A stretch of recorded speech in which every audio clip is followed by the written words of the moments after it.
So in part 2, we are actually going to explore the different body-based strategies that you can use to shift out of frazzled, stressed, overwhelmed, whatever it is. However, I'm going to give you a little bit of background about why body-based tools can be effective. I have found for me that if I'm going to be more likely to use a stress management tool, it's helpful for me to understand why. So your buy-in and your belief that a tool can help is really helpful when you are trying to reach for something that's going to calm your nervous system and kind of manage your stress. So oftentimes our mind can get stuck in thinking mode. So we just rattle off the to-dos. We're thinking about kind of the past and a conversation that upset us, or we're maybe worrying about a conversation with our boss or a loved one over a difficult topic that's coming up. Whatever the case may be, it can be hard to shut the thoughts off. We get stuck there. So these body-based approaches, what's nice is that it's not like I'm asking you to do a complete thought shift or a mind shift. We're really just asking like, hey, kind of like get out of up here all the thoughts and come into your body. Okay, so it can sometimes be a really effective way to manage your stress that doesn't feel like you're having to do a complete mindset shift.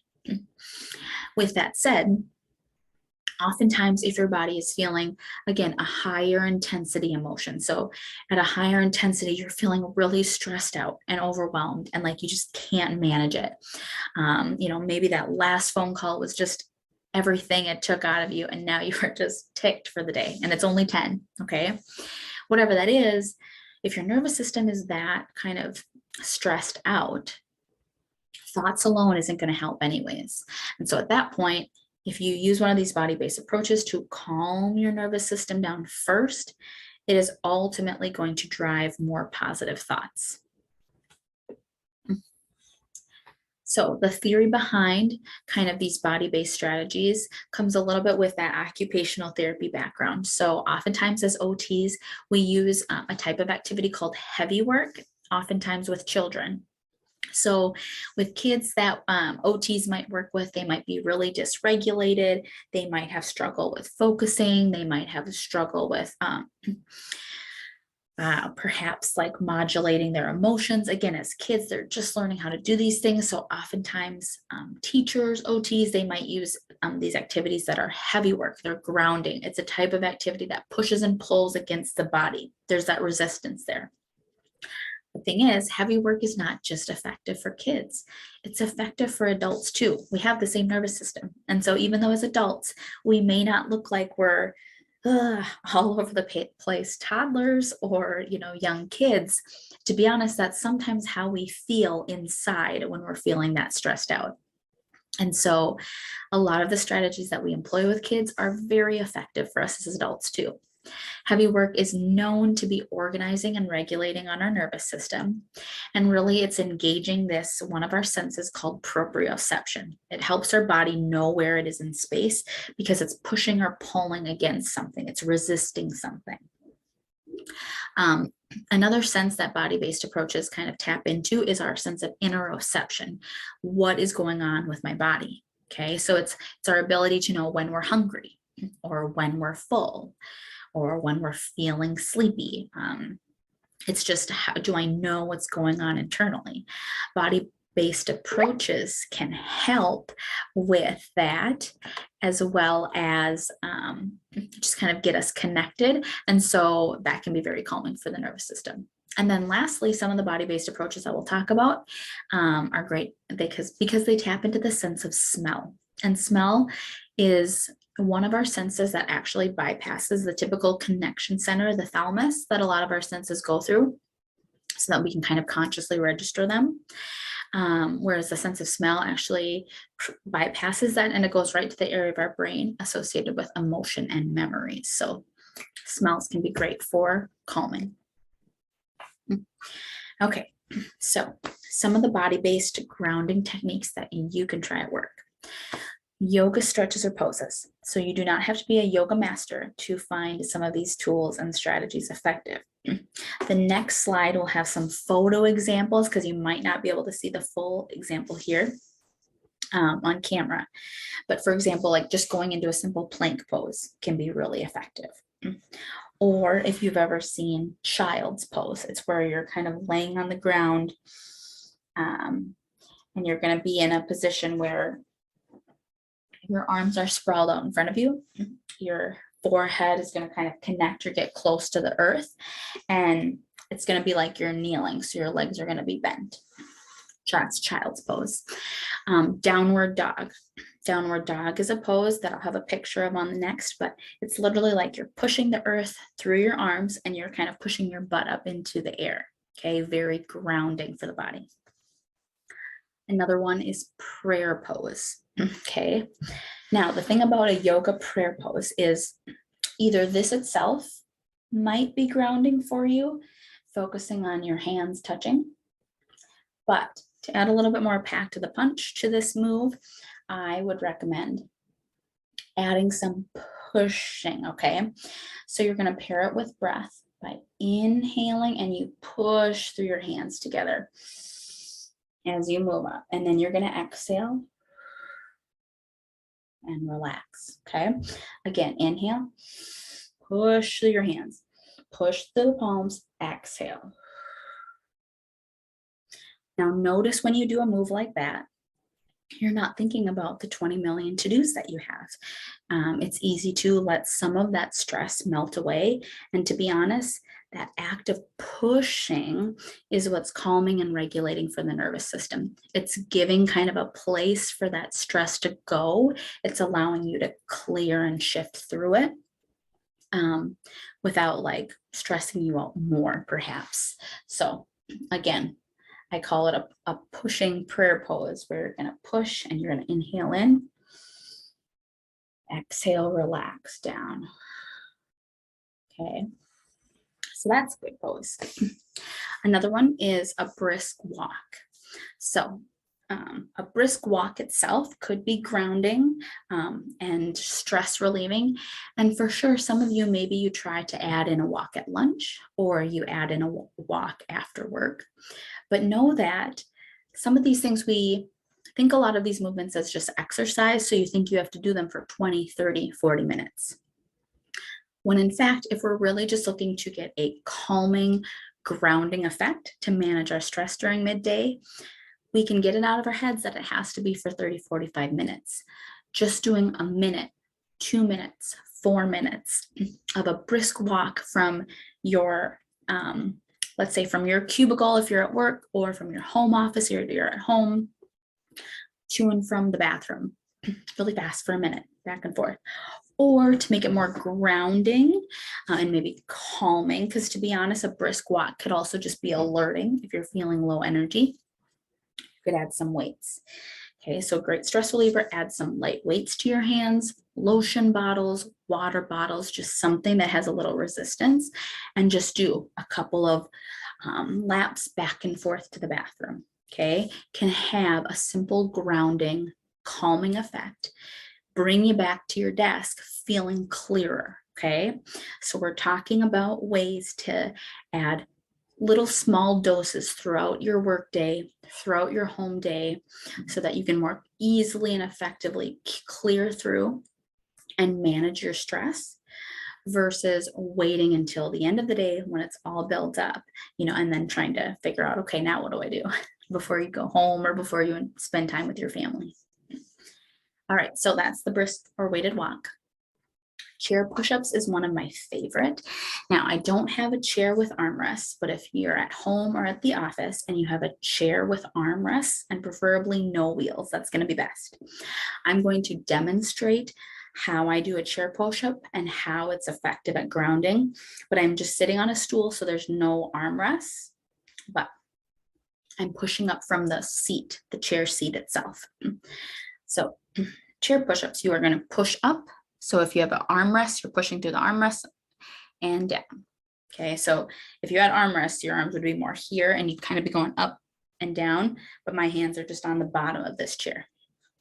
Now, it can be very regulating for the breath. So how I'm going to have you try a chair push-up as a grounding technique is similar to the prayer pose. You're going to inhale as you go up, Exhale as you slowly lower down.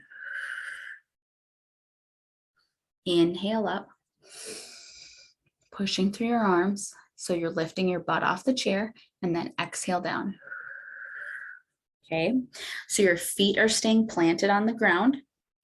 Your arms are likely on the chair armrests, and you're just doing this. Pushing up, inhale, slowly lowering down, exhale.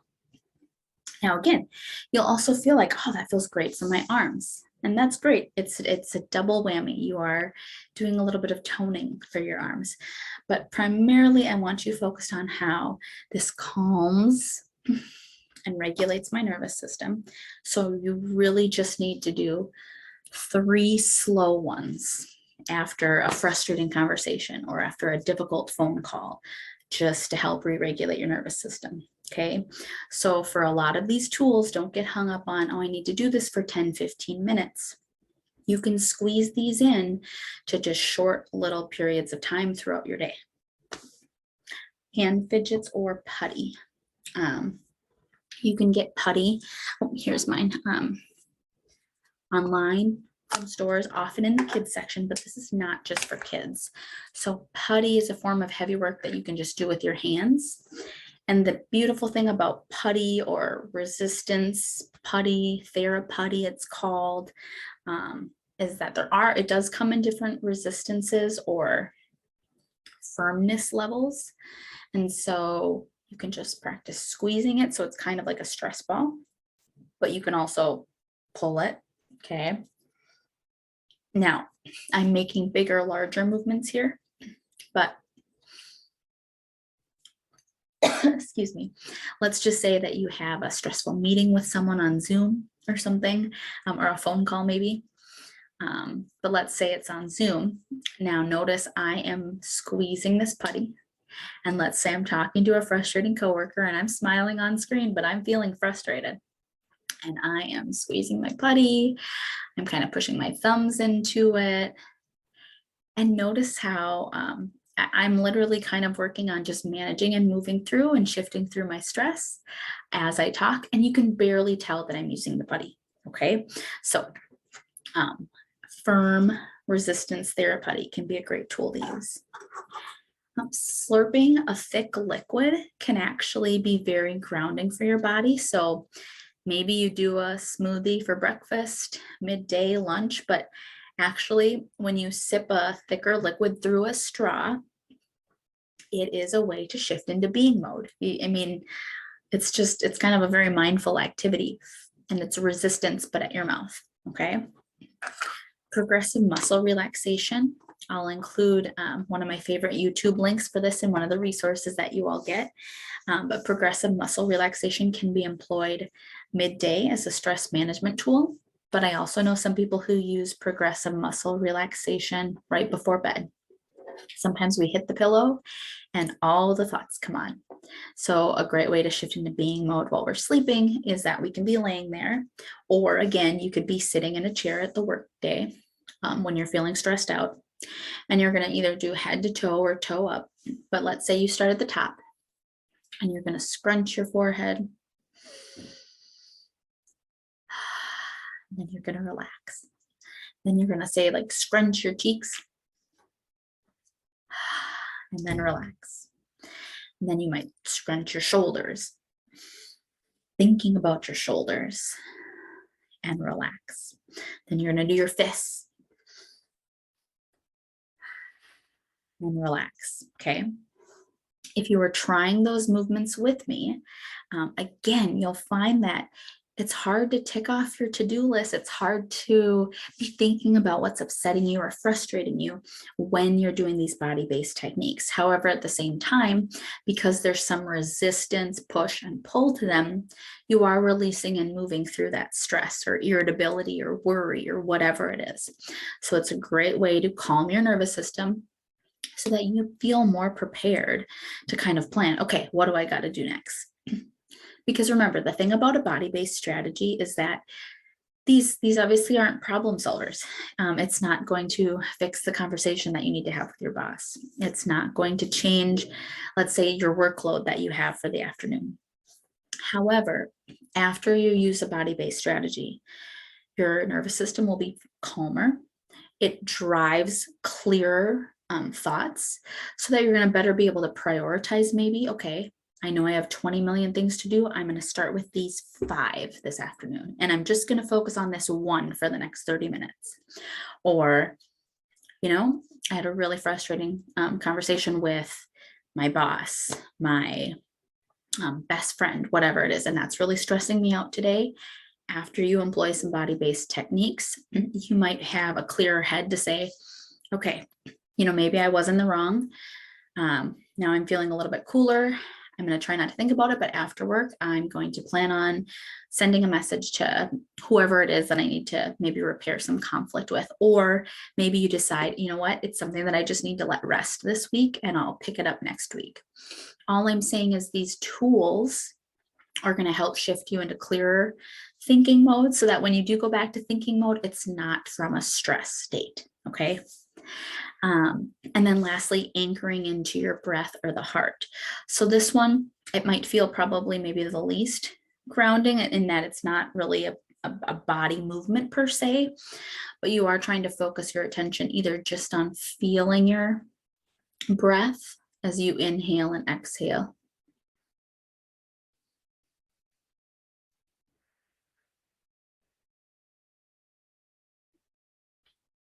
So let's say midday, all you can do is just focus on your breath.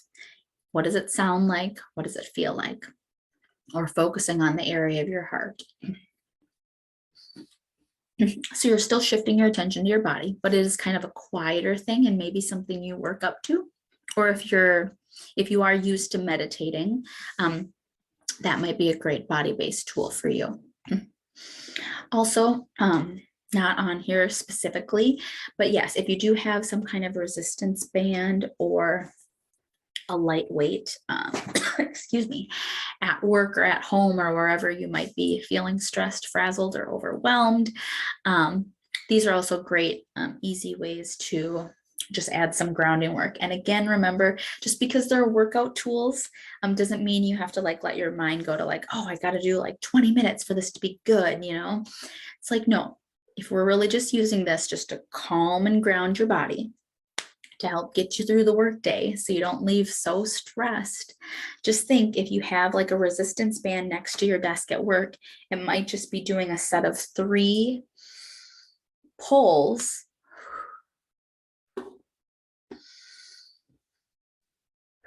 Maybe you do 3 mindful pull and relaxes in between each of your Zoom meetings. You might notice that makes a huge difference in feeling just dead after 20 Zoom meetings and stressful things. Okay. So that's how you could use that, or even a weight. Again, maybe you keep a weight near your desk and you just do 5 mindful bicep curls.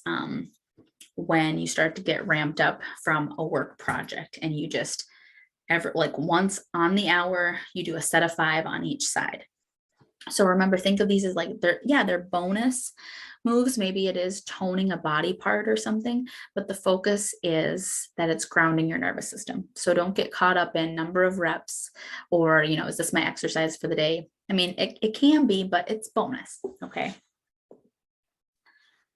So lastly, I just want to point out that these body-based tools can feel super effective because you can really sneak any of the tools that I just mentioned into a minute, 2 minutes, 5 minutes, or 10 minutes. It can be as long as depending on the window that you have. But it's really hard to say, oh, I don't have time for this. I can't manage my stress, because you can. Any of us have time to fit in 3 chair push-ups intentionally, or to let's say add some essential oils next to our desk. So maybe you go to the store, or your friend sells Young Living essential oils or doTERRA or whatever that is, or you just go somewhere. Yes, absolutely, you want to try to find a higher therapeutic grade, but anyways, let's just say that scents are calming and relaxing for you. So again, you keep one of these next to your desk. You have time to grab an oil, and take a few breaths, okay? So with these body-based tools, it's hard to say I don't have time because a lot of them, it doesn't take very long. Or for example, the putty, you can purchase this and you can be working through it while you're doing your Zoom meetings or while you're doing something else. And know that it is helping with calming and relaxing your nervous system. So as I mentioned, these are just some other tools that you can even add in. So with the oils, some of them make these stressor roller oils that you can just roll on your palms, or you can get a lavender scented lotion or a room spray just to like make it more relaxing, calming in whatever your workspace is, or just having some kind of visual reminder like the breathe sign, something that's calming for you though, not something that's going to be annoying. So these are just some of those image examples of whether maybe you're adding a plank pose, maybe you're trying downward dog midday, a chair push-up, or that prayer pose. Those are some of those yoga pose examples.